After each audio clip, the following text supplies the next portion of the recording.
Hello Angular aficionados, your tech guru Leandro, back with another exciting episode of Angular Mystery Box.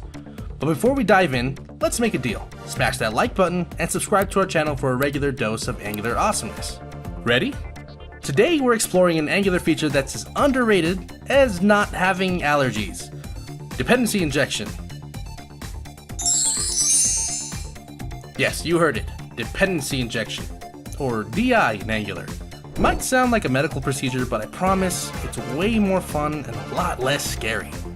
Think of DI as the ultimate matchmaker in your Angular app, introducing different parts of your code to the services they love and need.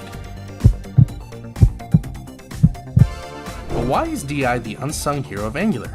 Imagine you're making a smoothie. You could run around gathering ingredients each time, or you could have them delivered right to your blender. That's what DI does. It brings your components everything they need to work their magic.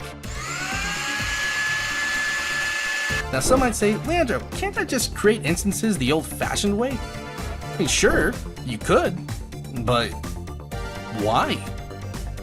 You'd be missing out on the elegance and efficiency of DI. It's like having a personal butler for your code. Fancy, right? Now here's the ticker. With Dependency Injection, testing becomes a breeze. You can easily swap out real services with mock ones. It's like having a stunt double for your app's most daring movies.